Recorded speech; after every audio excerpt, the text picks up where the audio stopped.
Hey, this is Meleika of Evanston Live TV, and I am back here at the Harley Clarke mansion. We need to find out what is going on with this property. The city wants to demolish the property. They voted to demolish it, and I'm here with the Lake House and Garden organization. They really want to keep the property and make it open to the city, something for the kids, something for the community. And so there's definitely a battle going on, and we need to find out what's going on. Is this going to cost you as Evanston taxpayers? The Lake House and Garden organization perfectly willing to find the funding on their own so it doesn't cost you. Let's find out what the deal is, if it's going to be coming out of our pocket eventually. Just to let you all know that I am getting both sides of the story. I reached out to Wally Bobkowitz, our city manager. He declined to be interviewed. Alderman Ravel of the 7th Ward, she will be meeting with me next week. Our mayor, Steve Haggerty, will also be meeting with me next week. And Robin Rue Simmons, she responded. She will not be discussing certain issues. So I have heard back from quite a few of them. Alderman Don Wilson, I'm to be calling him soon. He doesn't want to go on camera, but he welcomed me to give him a call to ask him any questions.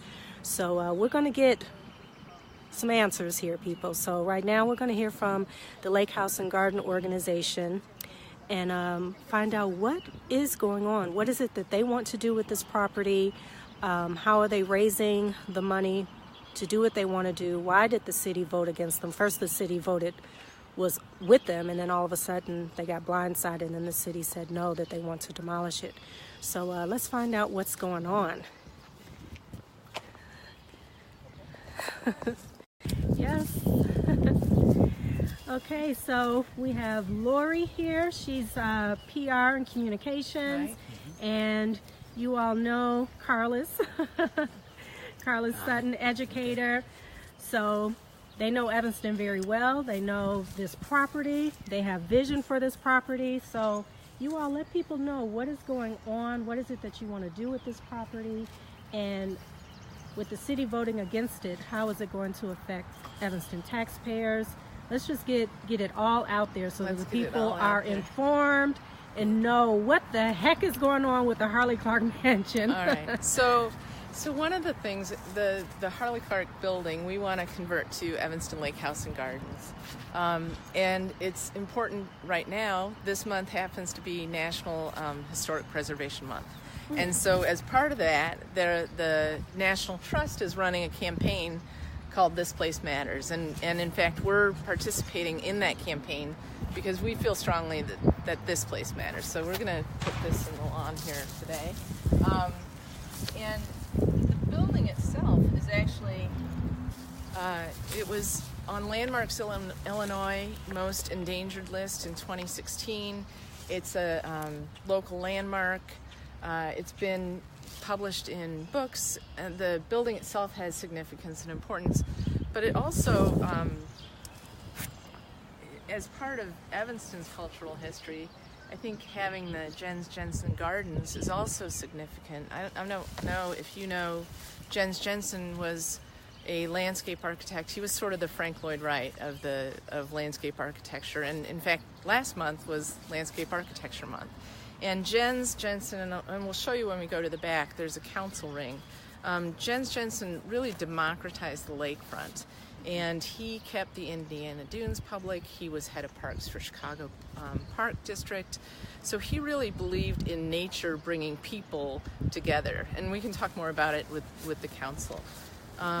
So the really nice thing, I think, is that in Evanston, everyone has a house on the lake. You know, you don't have to be king, you don't have to be mayor, everybody has a house on the lake, and this is it. And we want to keep it public, we want everybody to be able to come here, we want to maintain public access. So our vision for Evanston Lake House is about equity, the environment, and education. Okay, we have a question here. There's going to be people asking questions. Okay, great. Trish is asking, did it really cost $9 million when originally built, and what year was it built? I believe the building was built in 1927, and the Harley Clarke was the owner, and he had it built, and I believe at the time it was built, it was $9 million.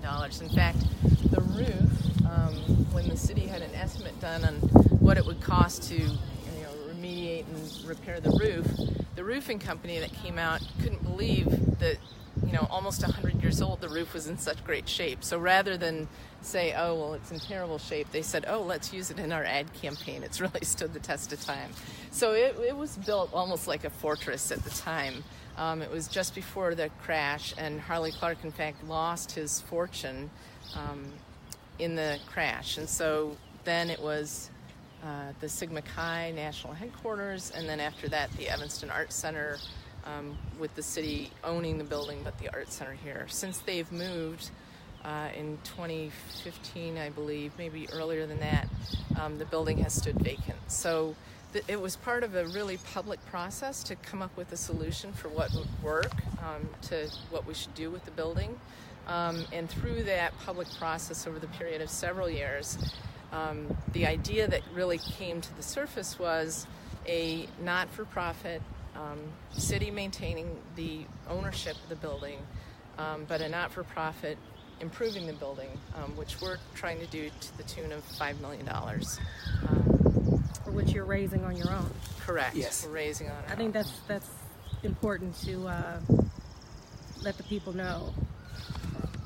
Yeah, there are several projects that require substantial funding to make them up to code and to make them admissible. But there is nothing in the network or today that anywhere comes close to the asset that this building is to the community, and also particularly to Evanston. And I would like to see this opportunity expanded and further so we can keep it open and have access for all people in Evanston to enjoy. So one thing I want to just share, this is part of our participation in the This Place Matters campaign, and this is what we had listed on our Facebook page. It says, a local landmark listed in the National Register of Historic Places with a Jens Jensen landscape on a Landmark Illinois Most Endangered Historic Places list, next to the National Historic Grosse Pointe Lighthouse, with one of the most accessible playgrounds on the North Shore, Noah's Playground for Everyone, and the site of importance of the first Americans of the Potawatomi tribe. It's our gateway to the Great Lakes. If ever a place mattered, this place matters. Okay. All right, and you get the lighthouse in there. I don't know if you're familiar with Noah's Playground for Everyone or not, Meleika. It was built by a woman, a local woman, who, as a memorial to her son in his legacy. He had a physical disability, and there weren't a lot of accessible parks, or there wasn't a lot of accessibility in Evanston for the parks. That's changed somewhat. I think many of the playgrounds are now, but she really wanted to honor his memory, and so Noah's Playground was built with full accessibility. She's very supportive of our plan, because what we're trying to do in terms of education and bringing all school children here is also to have accessibility as one of the components, so everyone can use it. So they could come to the park, they could go to the nature center.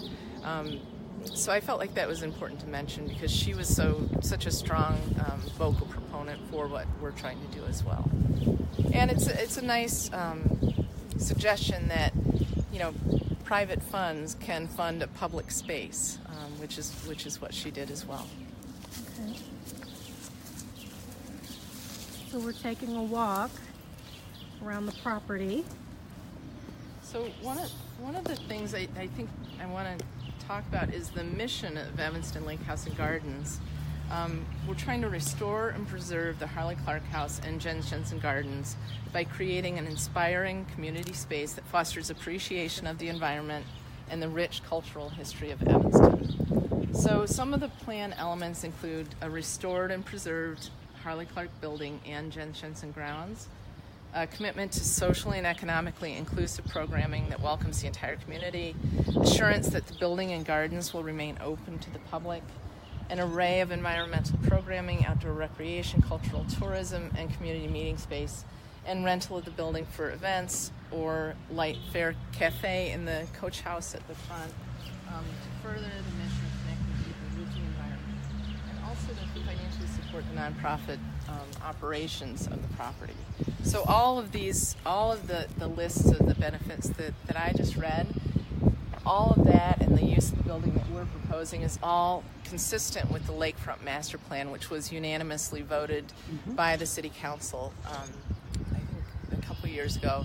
And they were, it was important to keeping the integrity of the lakefront. So, our plan was compared to, it was like the Pritzker plan that wasn't successful. Well, I think it's very different. The Pritzker plan got a lot of pushback from the community, where our plan has really had a lot of groundswell, grassroots support from across the entire city. So. Okay. And this part, what would this be? What are the plans for this? This is the conservatory, and I don't know if we can peek in the window there, maybe not, and we have plans, drawings that you can see for what the proposed space would be. But again, the conservatory could be used for meetings, it could be used for private events, it could be used. One of the young guys that we're working with, he works for an organization that teaches kids how to grow food. So maybe we could use it, for that as well. So you all really see this as property for the kids to be educated on so many things right here on the beachfront, and to get the community out here to the beach. Right. Okay. And we're approaching the Jensen Gardens here.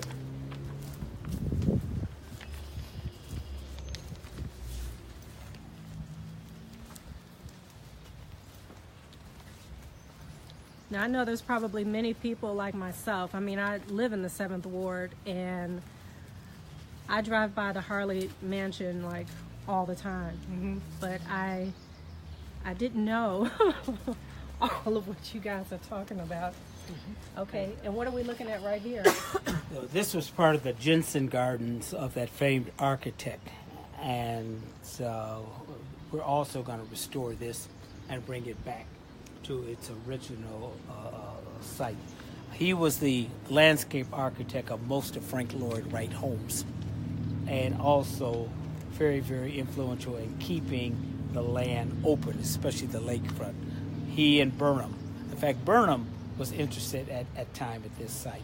So we've had a history of people who view this particular property not only as an opportunity, but an access for the entire community. One of the things that we're talking about doing, so this is called the grotto, and in the summertime there's water here, and there was actually a local Evanston woman that they donated, it was like $40,000 several years ago to repurpose or restore a lot of the Jensen features here at the Harley Clarke house. I think that'd be beautiful. Right, and actually within the house, once we open Evanston Lake House, what we're hoping to do is have like a Daniel Burnham study center. Burnham was an Evanston resident, and he in fact lived in a home that was torn down that was very near here. Mm-hmm. So we're talking about putting like a Daniel Burnham study center and also a Jens Jensen study center where people could come and learn about the features. And it doesn't just have to be kids. It could be, anyone who's a, Jensen scholar could come. So one of the things that we want people to keep in mind, not only is it not going to cost the city any money, but it also can be an economic engine, for cultural tourism and other things. People would come to Evanston to see the space and use it, whether it's for an event or whether, they're in the area and they've heard about it. There's so many models similar to what we're doing. We're not sort of reinventing the wheel here. So there's so many properties like this. There's the Berger Mansion in the Chicagoland area. There's Highfield Hall on Cape Cod. Really across the country, people taking historic buildings and repurposing them. There's a famous woman, she was an urban planner, Jane Jacobs was her name, and she says it's important to use old buildings for new uses, and that by changing the mix of the use of the building, what it does is energizes the community, and that's the vitality of and importance of cities. She'd written, it's actually practically the Bible of urban planning, even though it was written in 1961. It was the death and life of great cities. And some of the principles that we're talking about here are really the things that she talks about in that book as well. Mm-hmm. And also, could you get a view of the dunes that are here also? There are so many ecological things on this one site that we will never have access to, or you'd have to go hundreds of miles just to see. And this will be available to all Evanstonians. The fact that we're by one of the Great Lakes, very few people have, countries have as much fresh water as we have here. I think that's one of the really important parts of what we're trying to do. You know, it's important as a city to really value the Great Lakes and Lake Michigan. In fact, the Evanston Community Foundation just joined a kind of coalition of community foundations that are all on the Great Lakes to really support the idea about educating people about the importance of fresh water. Today it looks like the Caribbean out there. Mm-hmm. I don't know if you can get the color, but it's really beautiful. Yeah, it's beautiful. The water is a beautiful color today. So we could have a Great Lakes Environmental Center right here. And I think that's important too. You know, we're not just about selling our water to local communities. You know, we're really wanting to access and teach a next generation the importance of and the value of the lake.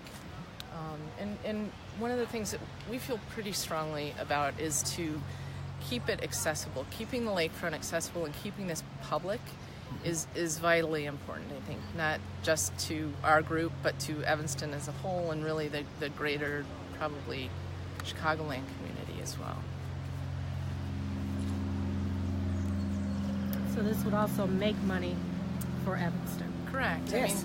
I mean, anytime you're bringing something really special and unique to a community, more people are going to come here. The idea of cultural tourism is really important. There's nothing like this really anywhere. You know, not just in the local vicinity, but really anywhere in the community or in Chicagoland. So it's really allowing us to provide an opportunity for people to come and experience something that they wouldn't otherwise have an opportunity to see. Well, I see the vision of what you guys are wanting to do, and I appreciate you wanting to really get the community out here. Right. Let's look at the boards so we can actually see the renderings of what the vision is. So Carlos and I will play Vanna White here. So these are some of the again, proposed uses of the space. So again, it's the ecology, environment, education, and events. This would be the Great Lakes Environmental Center. Kids, not just Evanston kids, but anybody from anywhere could come and learn about the Great Lakes. This is some of the renovation. We've proposed to do this in phases. So the first floor renovation would be, again, this is the interior of that conservatory space that we looked in the windows. Mm-hmm. So you can see what that might become. There are event and meeting room possibilities. You have to speak it into existence, Lori, what it will become. Yeah, what it will, when we do this. When in a couple of years we come and have our big gala here. This is an event and exhibit space, tech rooms, library loft space. Again, this already exists. It needs to be renovated. And it's not in such bad shape as people might like you to believe. The $5 million, I think it was $4.8 million. That's like we're talking about completely restoring plaster molding, et cetera, et cetera. The city had a number of $166,000 to get it open and to code. So, that's not cost prohibitive at all. So these are historic preservation, the environmental center, event meeting space, the Jensen landscape, the coach house, cafe, and patios. So this is the vision. This is what we're hoping to do. It's not, and we're pretty energized. We've got what I call the A team. The people who are working on it. Again, from the millennial who I mentioned does food, grows food for his day job, to Carlos. I think Carlos is, I'm going to call him our senior board member. So it's a range of really interests and people, and that's really, I think, energizing. It's part of the reason I like to do things in Evanston is the... Oh, here we go. Okay. We're back. Okay, we're live. We're Evanston live. So I don't know if you caught what I said, but it's part of why I feel strongly about working on projects like this in Evanston. I've got 3 kids. They've all gone to the public schools, involved in a number of different things, and volunteered in a number of different capacities. I always like to say that the people I've worked with in a volunteer capacity in town could run a small nation. They're some of the best and brightest. But I think the beauty, too, is that when you work on these types of things, like Carlos and I might not have had the opportunity to cross paths. But here we are working together. I think our board is really what I call the A-team. They're the really best and brightest and volunteering their time. We're an all-volunteer board. We have... we would like to hire a fundraiser. We would like to hire an architect. There are places that you need professionals to come in and help you. Mm-hmm. But I think just the spirit and energy coming from the volunteers is part of the beauty of working on a project like this in Evanston. Okay, so some of the questions, issues that in front... Oh, here we go. One of the issues that had come up from the 5th Ward alderman was... they've been trying to put a group together to help save Family Focus. Mm-hmm. And I guess those meetings weren't as successful. Like, I believe she said 5 people attended. Right. I don't believe that the meetings were actually properly promoted, which is what we had heard. I think Family Focus is very important. I think it's a historic building. I think it has a lot of importance for many families in Evanston.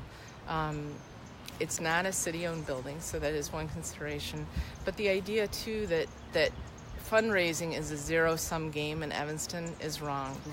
The woman that we're going to work with for fundraising, Sarah Shastock, she worked for Evanston Community Foundation. She's probably raised more money in Evanston than any single individual. She has said the more opportunities there are to give, the more people give. In the same way that I may want to give here, someone else may want to give to Crown, someone else may want to give to Family Focus. So providing those opportunities, it doesn't necessarily cannibalize one from the other. It just provides another place for people to give. In fact, Evanston is one of the top, the Chronicle of Philanthropy named Evanston one of the top 25 most giving communities in the United States. So there's no shortage of volunteers to give and donate to projects here. To give to Family Focus, to give to the Harley Clarke. To give to Robert Crown, to give... Right. In fact, in Evanston, Evanstonians gave more than $1 billion in the last 10 years. Also important to note, we're not just looking for donations. Landmarks Illinois announced a grant this week for to do preservation, with preference given to properties that were on the most endangered list, which this was. However, without a lease, we can't even apply for the grant. So there are a number of grant opportunities, not just for historic preservation, but for environmental, for education, for kids, for older adults. The idea that everyone can use Robert Crown is great, but the Levy Center is way on the other side of town, and wouldn't this provide a nice opportunity for older adults to come over here as well? So yes, we heard what Alderman Simmons said, but I do think that what plays out, especially from a philanthropist standpoint, is that one won't necessarily take away from another, but will provide another opportunity. Okay, and another question that came up was how long it would take you all to raise the $5 million, because at first it was a lower number, wasn't it? And right. Then it was raised. What's the story behind that? Well, they've reduced the year. We had a 5-year plan originally. Now it's down to like a 3-year plan. But when we look at that large number, do not be overwhelmed by the amount. When we talk about building in phases, and when we start talking about making this a productive building in a very short period of time and opening it up for access, it will be a generation, a unit basically within a year or so. And that rest of that money could then not only supplement our designs and plans for the building, but also assuage all the concerns that we're not going to be successful and the city will have to come in and back us up. We're not worried about that. The truth of the matter is, if the city were to give us a lease, what that does is takes the liability off the taxpayer. We would be financially responsible. We would have benchmarks in place so that if the fundraising benchmarks weren't met, then that's it. The idea that we aren't given the chance to try is what's most upsetting. And we've even heard that there is broad support across the community. There are a small handful of people, very local, with close proximity to the building, who would like to see it torn down. In fact, we had heard that someone very locally is willing to donate $250,000 to tear it down, which is, to me, it's so upsetting, because why wouldn't you, instead of doubting our ability to fundraise and instead of throwing up roadblocks, why wouldn't you then donate the $250,000 to jumpstart this fantastic plan? It makes me wonder, are they worried that we will fail, which is what they're saying, or are they worried that we'll succeed? So that's, in my mind, it's an interesting question. So they want to demolish it, so what do they want in place of it? Well, there's a group, a local group that they say that they're a not-for-profit, but we can't find any paperwork that says so. And they would like to just tear it down, restore the gardens, but let's remember the Jens Jensen Gardens were integral to the house itself, so it would be weird to just have these components without the house here. And then to restore it to dunes, which is a great concept, and to build additional parking, which doesn't sound like a nature group to me, but in concept, fine, that's great. But then what invites a cross-section of Evanston community here?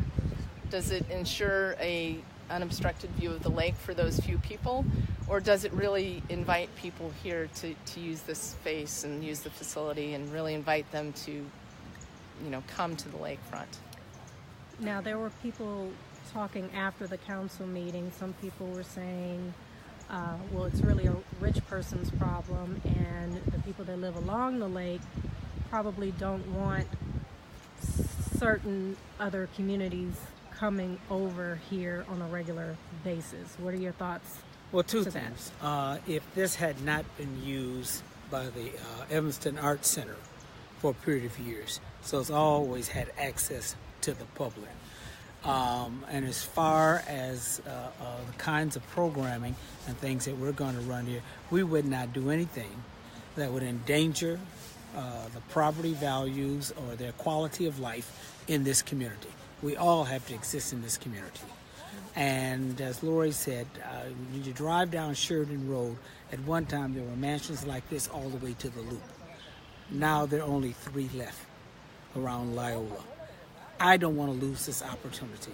I've traveled all over the world, and very few places have open access for the people to water and to recreation, to environmental. This is a great opportunity, and I will not see access denied for the resident Evanston because of a few concerns. So this it truly is, everyone in Evanston has a lake house, right? And so this is my lake house. If my grandparents, if I were lucky enough that my grandparents had left me this house, I wouldn't want to tear it down. I could see it as, yes, is it going to cost some money to improve it? Yes, but what it can become, that's the vision. When the mayor was campaigning, one of his campaign kickoff events, he said, should we really be putting money into, basically this terrible house on the lakefront, or should we be putting money into Robert Crown, into facilities, recreational facilities? But I think this can be a recreational facility, and it can be a recreational facility for kids that may not be interested in sports, for kids that might be more interested in STEM, or now they call it STEAM, the science, technology. So that's an important factor too. I don't have another house on the lake. The mayor does. So this is my house on the lake, and it's Carlos's house on the lake, and it's your house on the lake. And I don't want to see it torn down. I'd like to see it used. I'd like to see it used by everyone in Evanston, frankly. Let's go look at the council ring too. So Jens Jensen, the landscape architect, he was, I believe, Danish. And when he came to the United States, his sort of prairie style of landscape architecture, one of the things, and we talked about the sort of democratization of the lakefront with the Indiana dunes, but one of the important elements too, and watch your step here because we're going to be going down some rocks, but one of the important design elements that Jens always incorporated into his plans was what's called a council ring. So, and just to show you, the city of Evanston, calls this a fire pit or whatever he calls it. It doesn't even know the value or the importance of or the significance of what we have here. So the Jensen Council Ring, one of the things that he loved about America was this democracy, and that everyone could sit in a circle and everyone could look everyone in the eye, and nobody sat at the head of the table. So I love, this element here. The original council ring was, I believe, where the parking lot is now. It was moved because it's such an important part. But again, there are just those elements that I don't think people even know about, that we could educate people about. And that is sort of what this is all about in my mind. So this was the original city council meeting. Yeah, exactly. It'd be a little crowded now, but yeah. Okay, this is beautiful. And there's another feature up here. There's a stone that, in fact, one of Jens Jensen's, I don't know if it's his great-great-grandson or his great-grandson, but his name is also Jens Jensen, and he's a young landscape architect in Wisconsin, and he has volunteered to help us with the restoration of the Jensen property and the features here. And there are trees that probably would need to be replaced, but he's going to guide us in terms of what it is. Another of our board members is Janelle Johnson, and she's a landscape architect as well, and she actually works for the American Society of Landscape Architects on their inclusion committee. So I think that the idea of what Jensen tried to do, and having Janelle involved in it, and having young Jens Jensen involved in it, it's very exciting. I think it could be really kind of a cool thing for Evanston.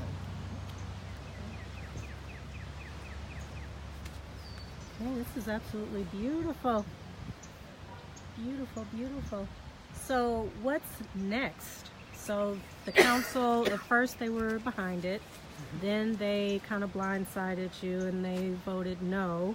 Right. So now what's next? Well, what's next, Carlos? Well, other than getting 6 votes, right, from a political aspect. But I think the most important thing is to let the people of Evanston know that, number one, no other organization submitted a request for proposal. Right. Okay. The proposal was basically drafted by the city council and through their attorneys, or the lease, and the staff. The lease, right. Yeah. So they rejected basically their own lease without even giving us an opportunity to show what was happening. Okay. We lost connection, so. Okay. Ooh, excuse me.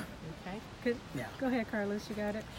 My desire and wish is that we can, if not renegotiate the lease, at least to give us an opportunity to have a chance to raise some funds and show more good faith, and that we're not going to let this be boxed away and forgotten. We are going to be active in trying to make this building access to the public, and whatever it takes at this time politically and economically. I don't want this to be live. We're live. Okay. All right, okay. So I think one of the things that we'd really like to see happen now, we're not going to stop. We're not going away. If, in November, the city council and the mayor said this is the best plan. We were the only response to the request for proposal. It follows the lakefront master plan. It doesn't cost the taxpayers any money. It improves the city-owned property by $5 million. I can't see the downside. If the technicalities were on the lease, rather than throwing up roadblocks, we hope that someone will be willing to work to remedy any concerns that they had with the lease.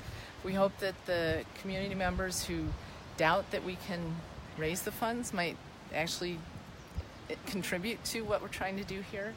I think most importantly, if people feel strongly that they see the vision, that you let your aldermen know that you would like them to also support this vision and to vote for Evanston Lake House and Gardens.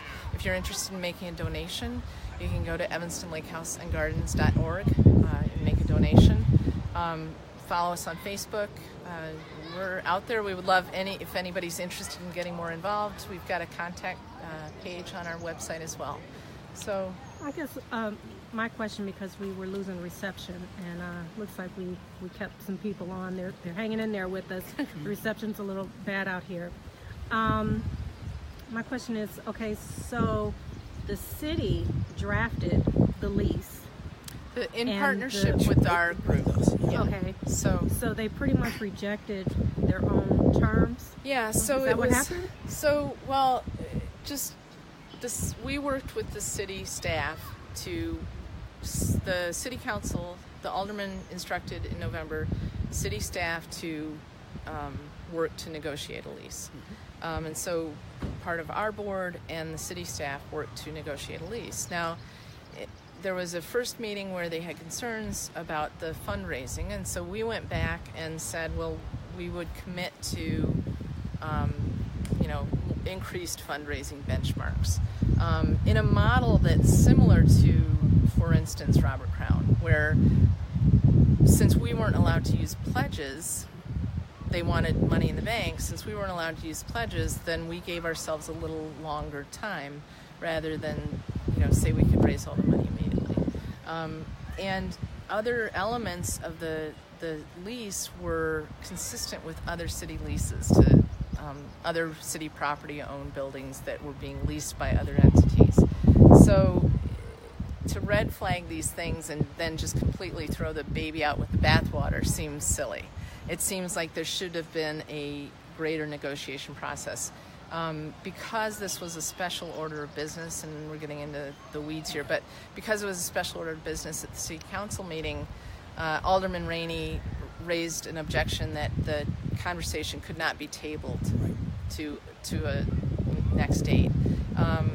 Alderman Revelle said she thinks that city council's tired of talking about it, but I don't think the community's tired of talking about it. I think we're energized and we want to see this happen. So whatever it takes to get there, that's what we're willing to do. Okay.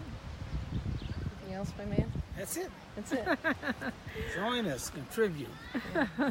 Get involved. Right. All right. Well, I think the community will have a better understanding of what your vision is, because to be honest, I think a lot of people are some are burnt out on the whole Harley Clarke conversation. Right. Two, people didn't know enough about it. They didn't know enough about what your organization is wanting to do, what that vision is. Now we have a clearer vision of what that is. And I guess the question would be, if they demolished it, then what would it turn into, and would that end up costing the city of Evanston Right. if they demolished it. Well, I think the important part to remember is if we're allowed to try, then we'll hit the ground running. The next 2 years will be spent fundraising and improving and educating and getting grants. If we're not allowed to try, then it really does become a continued liability for the city. And the discussion goes on and on and on. So, I don't see the downside in letting us try. Do you? No. There's no downside. Okay, well, thank you so much, and thank you All right. for Thank you all you, coming Meleika. together Thank to you. even put this vision, all together for the community. Right. To serve the community. Go on our website. Look at some of the ideas. I mean, it's fleshed out. We've got a number of partner organizations that have written letters of support. It's such a bigger, broader program than even what we talked about. It was a 153-page proposal that we submitted to the city. So, I mean, we could talk forever, but we won't. But I encourage people to learn more about it. I think the more people learn, the more they'll want to get involved, and the more they'll want to see us do this. Okay, well, thank you so much. Thanks a lot.